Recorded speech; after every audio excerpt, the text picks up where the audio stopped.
तो बिजली पानी आरोग्य शिक्षा के साथ ये भी मौलिक अधिकार है, लेकिन ये मौलिक अधिकारों के ऊपर अगर फेसबुक कंट्रोल अगर कर रहा है तो माननीय प्रधानमंत्री जी, माननीय राष्ट्रपति महोदय, माननीय उच्च न्यायालय वरिष्ठ न्यायालय न्यायाधीश महोदय, माननीय जजेस ऑफ द सुप्रीम कोर्ट, पिछले बार वो सुप्रीम कोर्ट जजेस ने इसके ऊपर बड़ी चिंता व्यक्त की है। तो आज कोरोना के मार्ग से, दहशत से अभी सारी व्यवस्था है, जो न्यायिक व्यवस्था है, प्रशासनिक व्यवस्था है, जनरल सर्वसामान्य नागरिक है, वो धीरे धीरे उभर रही है।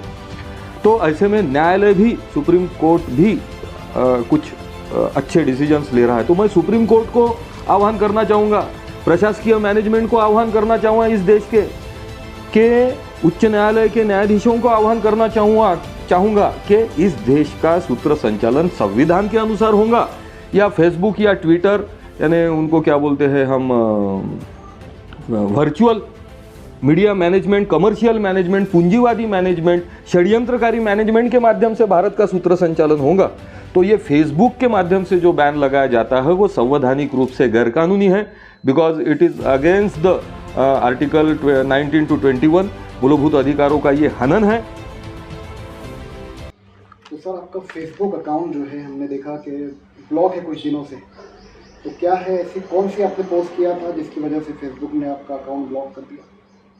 पहले तो हम न्यूज़ अलाराम एवं इस चैनल के सभी दर्शकों का होली के त्यौहार पर हार्दिक शुभकामना अर्पित करेंगे। और ये तो रंगों का त्यौहार है, सारे रंग एक ही रंग से सारे रंग तैयार होते हैं। रंगों का त्यौहार है, खुशियों की बौछार है, और भ्रष्टाचारी और षड्यंत्रकारियों पर यह प्रहार है। इस ढंग से यह होली का त्यौहार है। आज होली की सभी दर्शकों को, माननीय लोक प्रतिनिधियों को, माननीय अधिकारियों को, माननीय WHO से लेके, अमेरिका से लेके विश्व के सारे सम्मानित षड्यंत्रकारियों को इस होली की हार्दिक शुभकामनाएं। आज फेसबुक यानी फेसबुक हो गया है, फेसबुक हो गया है। कैसा बोलते हैं ना वो, जब जनरल सब हिंदी में बातें की जाती है तो एक आदि आरोपी को जब अरेस्ट करते हैं तो उसको बोला जाता है कि बुक कर लिया उसको, उसने वो पुलिस ने वो पुलिस स्टेशन ने बुक कर लिया। तो फेसबुक ये उसी प्रकार की अभी मानसिक, सामाजिक, राजनीतिक और अभी जो परिस्थिति है वो संवैधानिक गुलामगिरी का प्रथम चरण के और बुक यानी अरेस्ट, सामाजिक अरेस्ट, मानसिक अरेस्ट, राजनीतिक अरेस्ट और अभी सबसे ज़्यादा संवैधानिक अरेस्ट करने की प्रक्रिया ये तंत्रज्ञान के माध्यम से की जा रही है। उसका मेन स्लोगन अभी फेसबुक है, ऐसा हम समझते हैं। कोरोना के माध्यम से हजारों लाखों लोगों की जानें गई। कोरोना अभी हाल ही में मेघा पाटकर जी ने जाहिर किया कि वुहान में जो भी कोरोना का जंतु तैयार हुआ, जीवाणु तैयार किया गया, वो बिल गेट्स की कंपनी थी। बिल गेट्स महोदय ने वो जंतु उधर से तैयार किया। हम प्रथम दिन से कोरोना की, जिस दिन से केंद्र सरकार से, राज्य सरकार से नोटिफिकेशन निकला, उस दिन से हम ये सारे किताब और ये सारे लिखा पढ़िया हैं। तो उस दिन से हमने माननीय मुख्यमंत्री जी से लेकर माननीय प्रधानमंत्री जी तक सबको लिखित में भेजा कि ये षड्यंत्र हो सकता है। क्या WHO ने आपको बोला तो कूद कुएं में जान दे दोगे? WHO ने बोला आपको गोबर खाओ तो आप गोबर खाओगे? There must be some टेस्टिनोमियल्स।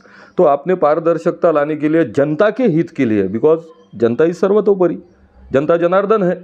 Chhatrapati Shivaji Maharaj जी ने भी स्वराज्य जो स्थापन किया वो जनता के लिए किया। डॉक्टर बाबा साहब ने by the people, for the people, to the people किया। ग्राम राज्य ये राष्ट्रसंत टुकड़ो जी ने बोला, गांव का राज्य। तो by the people, for the people, to the people होने के कारण जो सरकारी, जिनकी ये संवैधानिक जवाबदेही है, उन्होंने ये जानना चाहिए था, पहले पहचानना चाहिए था। दिखा सिखिया फिर दिखा परखिया फिर सिखिया, ऐसा जो बोलते ना बुजुर्ग लोग बोलते थे, तो वैसा कुछ भी नहीं किया।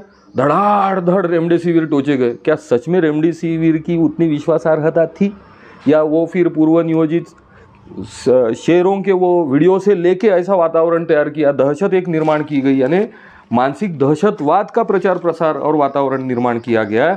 और एक तरफ से वुहान से जंतु पैदा करना, वो जीवाणु कोविड का पैदा करना एक कंपनी द्वारा, फिर दूसरे तरफ वो कंपनी का डायरेक्टर बिल गेट्स जिनका नाम है, वो दूसरों सामाजिक आरोग्य संगठना को, अंतर्राष्ट्रीय आरोग्य संगठना को उसका फाइनेंस करना और उसने गाजा वाजा करना और नेशनल इंटरनेशनल मीडिया ने उस षड्यंत्र का साथ देना, ये कितना बड़ा आर्थिक षड्यंत्र है। अभी हमको पता चला है कि जो बिल गेट्स ने कंपनी जो स्थापन की थी, वो अभी जो डेड कंपनी थी, वो वर्ल्ड की अभी सबसे बड़ी कंपनी है। तो फेसबुक के माध्यम से इस देश में भारतीय संविधान सर्वोच्च है, सर्वोपरि है। आम काश्तकार, किसान, नागरिक से लेके तो सुप्रीम कोर्ट, यानी चपरासी से लेके तो सुप्रीम कोर्ट जज, राष्ट्रपति, प्रधानमंत्री तक की व्यवस्था संविधान के व्यवस्थापन के कायदे कानून के अनुसार चलती है। फेसबुक को अगर लगता है कि उनके व्यवसाय को, उनके षड्यंत्रों को ये धोखा है, यानी सत्यमेव जयते हो रहा है, तो फेसबुक खट के साथ किसी को भी लॉक कर देगा। ये जो हमारा जो इंटरव्यू था वो इस बारे में था कि हमारे परिवार में 16 सदस्य कोविड ग्रस्त थे, उसमें से 13 सदस्य हमारे घर में ही ट्रीटमेंट से, आयुर्वेदिक और बाकी ट्रीटमेंट से, होम्योपैथी ट्रीटमेंट से कवर हो गए हैं। और उसके बाद हमारे 3 जो पेशेंट थे, वो एक पेशेंट हमारे ससुर जी थे, दूसरे पेशेंट हमारे सासू माँ थी और तीसरे पेशेंट हमारे साले ग्रामीण के थे। ये दोनों भी रिटायर्ड थे, लेकिन साले साहब हमारे स्ट्रांग थे। तो आखिरी में पहले उनकी डेथ हुई, फिर सासू माँ की डेथ हुई और फिर आखिरी में हमारे साले साहब जो स्ट्रांग थे, 50 की उम्र में, हट्टा कट्टा शरीर था, तो उनकी डेथ हो गई। तीनों का मरने का रीज़न एक ही था। उस दिन हमने चीता को जब अग्नि संस्कार का कार्यक्रम हुआ, उस दिन वो हमसे रहा नहीं गया। वो अंदर की जो रूह की जो आवाज़ थी वो बाहर आनी थी। वो तो कुदरत का कानून है, कुदरत का कानून, nature's law is final at last. कोई कुछ भी बोले, कुछ भी चाहे, कुछ भी समझे, लेकिन कुदरत का कानून अपना काम करता है, तब वो किसी की नहीं सुनता। तो वो कुदरत के कानून का आवाज़ था, अंदर से, दिल से, रूह से निकला हुआ। और सच में उस दिन जो हमने आह्वान किया कि पहले केंद्रीय मंत्री को और बहुत सारे वर्ल्ड के लीडर्स लोगों को वो रेमडेसिविर टोचो, ज़्यादा से ज़्यादा दो, फेविक्ल्यू ज़्यादा से ज़्यादा दो, उस दिन से दूसरे दिन से वो टोचना बंद हो गए और लोग मरना बंद हो गया। तो ये षड्यंत्र अब भी प्रूव हुआ कि वो कंपनी जो थी जंतु स्थापन करने वाली, जंतु निर्माण करने वाली, वो बिल गेट्स की है। फेसबुक, गूगल, गू यानी अंधकार, गू अंधकार, गल यानी हिलकाने वाला, लटकाने वाला, तो ये गूगल है। और गूगल में सब गल खा रहे, अटक रहे, लटक रहे। तो ये गूगल और बिल गेट्स और WHO ऐसे जो वैश्विक संगठन है जो भारतीय संवैधानिक प्रक्रिया के ऊपर हमला कर रहे हैं। अभी एक संसद में उसके ऊपर बहस हुई, तो संसद में ये बोला गया कि फेसबुक और ट्विटर के माध्यम से भारतीय संवैधानिक प्रक्रिया को प्रभावित नहीं, कुप्रभावित किया जा रहा है। तो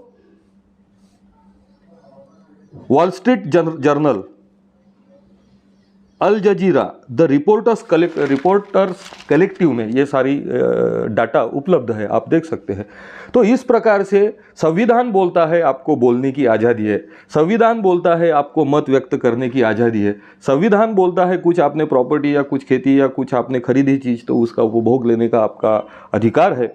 तो बिजली, पानी, आरोग्य, शिक्षा के साथ ये भी मौलिक अधिकार है। लेकिन ये मौलिक अधिकारों के ऊपर अगर फेसबुक कंट्रोल अगर कर रहा है, तो माननीय प्रधानमंत्री जी, माननीय राष्ट्रपति महोदय, माननीय उच्च न्यायालय, वरिष्ठ न्यायालय न्यायाधीश महोदय, माननीय जजेस ऑफ द सुप्रीम कोर्ट, पिछले बार वो सुप्रीम कोर्ट जजेस ने इसके ऊपर बड़ी चिंता व्यक्त की है।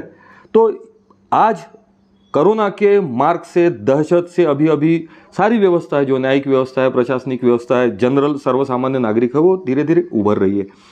तो ऐसे में न्यायालय भी, सुप्रीम कोर्ट भी कुछ अच्छे डिसीजंस ले रहा है। तो मैं सुप्रीम कोर्ट को आह्वान करना चाहूँगा, प्रशासकीय मैनेजमेंट को आह्वान करना चाहूँगा, इस देश के उच्च न्यायालय के न्यायाधीशों को आह्वान करना चाहूँगा कि इस देश का सूत्र संचालन संविधान के अनुसार होगा या फेसबुक या ट्विटर, यानी उनको क्या बोलते हैं हम, virtual media management, commercial management, पूंजीवादी मैनेजमेंट, षड्यंत्रकारी मैनेजमेंट के माध्यम से भारत का सूत्र संचालन होगा।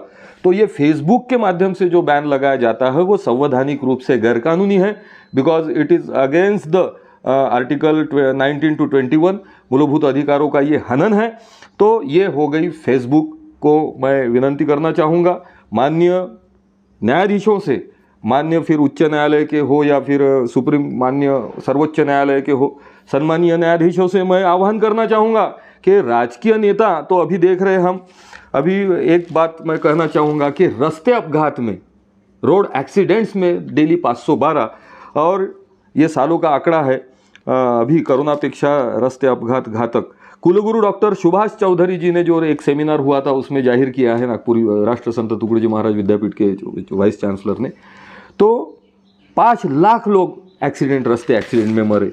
तो जो भी रास्ते एवं विकास का विषय जिन भी महोदय के तरफ है, उनको मैं आह्वान करना चाहूँगा होली की शुभकामनाओं के साथ कि जरा रास्ते, जैसा कोरोना आने के पहले उनके पास किट उपलब्ध थी, उसी प्रकार एक्सीडेंट होने के पहले एक्सीडेंट के प्रभावी उपाय के तरफ भी वो जरा ध्यान दे।